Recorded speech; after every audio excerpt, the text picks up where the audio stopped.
Hi everybody, this is Dr. James Reade, chiropractic physician and certified functional medicine practitioner. Just want to have a quick little conversation with you. Most people that usually come to my office have some sort of pain. And, pain is what usually drives, most everybody to a physician of some kind. And, there are definitely ways of approaching pain that do not involve, drugs and medication.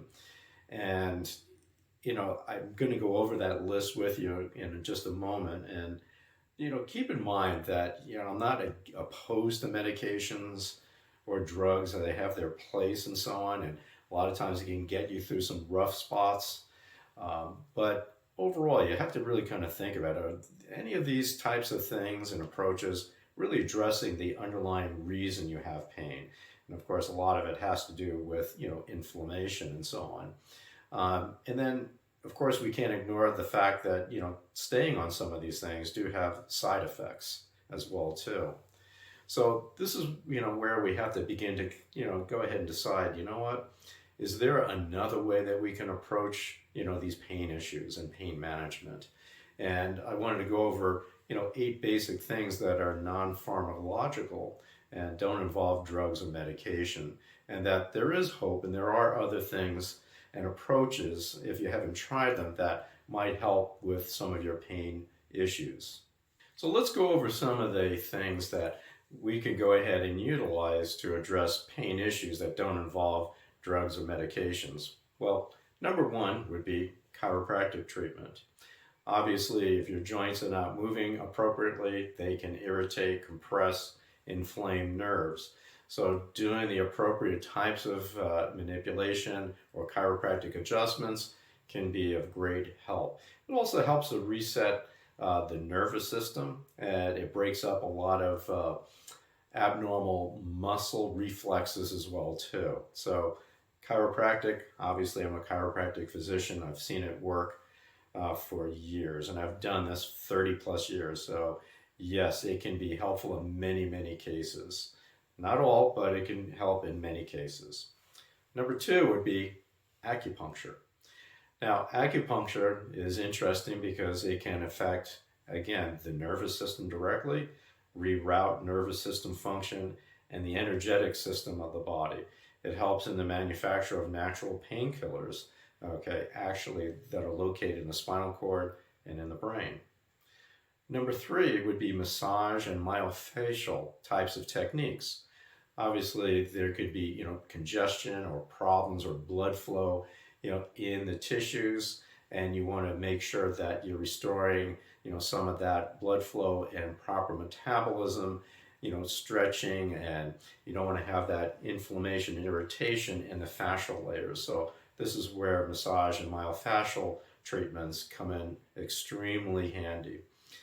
Another one that we'll go ahead and we'll discuss a little bit more in length would actually be cold level laser therapy or low level laser.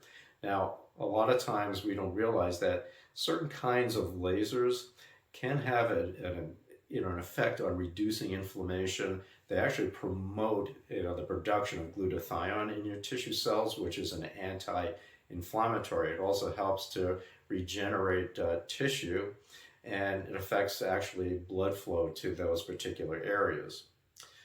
Number five would actually be certain kinds of electrical muscle stimulation. Yes, you've heard of like TENS unit, but also interferential. There's some others, microcurrent, that we have here at our office that can also help with reducing your pain as well, as it affects a lot of times your nervous system.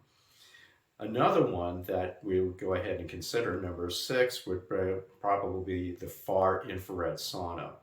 Yes, actually, certain kinds of wavelengths can have a relaxing effect on your muscles. It can also reduce pain as well.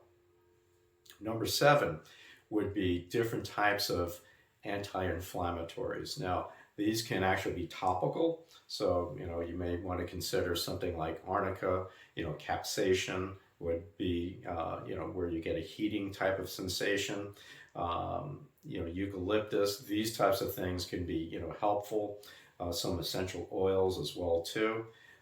Now, the other thing too would be oral ones. Okay, everybody's heard about turmeric. Okay, that would be one. Also, a derivative of that is be curcumin. We also find systemic enzymes would be another one. Boswellia. There are many other kinds. Cloves can be another natural anti-inflammatory as well. And there are other herbs too that can reduce inflammation. 8, okay, would be the last one, and this is a pretty large subject, and also this would constitute nutrition of your body. And of course, that would be your diet, trying to get rid of leaky gut, balancing your microbiome. We're finding all those things are extremely important.